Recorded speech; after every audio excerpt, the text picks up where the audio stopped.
उधर जीएसआई के वैज्ञानिकों का कहना है कि एक जमाने में इस गांव के नीचे तालाब या फिर कोई बड़ा कुआं था। इस कारण से जमीन धंस गई है।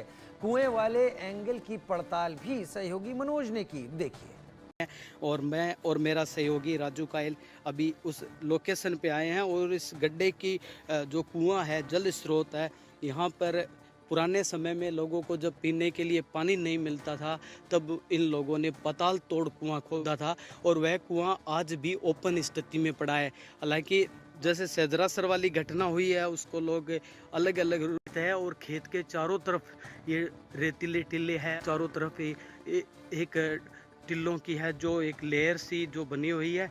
अब उस कुएं की तरफ आपको लेके चलते हैं जिसको लोगों ने अपने हाथों से बनाया था और खुद पानी के लिए इसको खोदा गया था और कहीं ना कहीं चुना और पत्थर से निर्माण है जो थे वो क्या क्या कर डालते थे अपनी ज़रूरतों के लिए, वो कितनी मेहनत करते थे। उसी कुएं के पास हम अब यहाँ मौजूद हैं क्योंकि सेजरासर में जो ज़मीन धंसी थी उसके सेंटर पॉइंट में भी एक 15 फीट बाई 15 का जो गोल घेरा है जो कहीं ना कहीं कुएं जैसा ही एक अब हम उस कुएं के पास आ चुके हैं। हालांकि ये कुआं बहुत ज़्यादा गहरा है।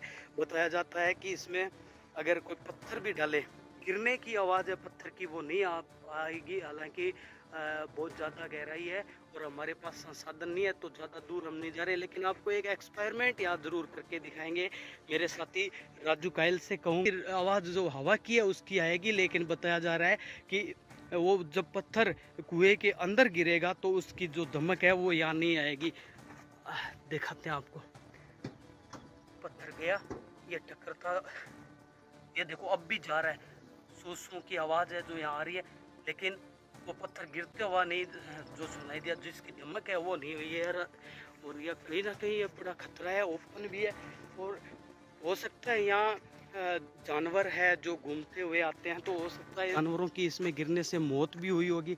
और इसके चारों तरफ आपको दिखाना चाहूँगा कि इसके चारों तरफ जो ये मेड सी बनी हुई है, अगर यह ज़मीन धंसती, हालांकि ये प्लेन जगह पर है और सेजरासर वाली थी, वैसे ये हो सकता है वहाँ एक ऐसा कुआं और चारों तरफ जो मिट्टी थी उसके कारण ये धंस गई है। हालांकि यार सेजरासर वाली की स्थिति जो है वो क्लियर तो जांच आने के बाद ही हो पाएगी, लेकिन जैसे ही इस कुएं को हम देखते हैं तो कहीं ना कहीं यह संभावना भी हो जाती है कि पुराने समय में बिना संसाधन के भी पुराने जो लोग हैं, मेहनती लोग थे, की जो समस्या थी इस इलाके में बहुत ज़्यादा थी और उस समस्या से निजात पाने के लिए इन लोगों ने इतनी मेहनत की है। वहीं आपको बता दूं कि जो सेजरासर के अंदर जो ज़मीन धंसी थी उसी प्रकार से 2018 और 2019 लगातार 2 साल डूंगरगढ़ थाना क्षेत्र जो डूंगरगढ़ कस्बा है वहाँ भी ये ज़मीन धंसी थी।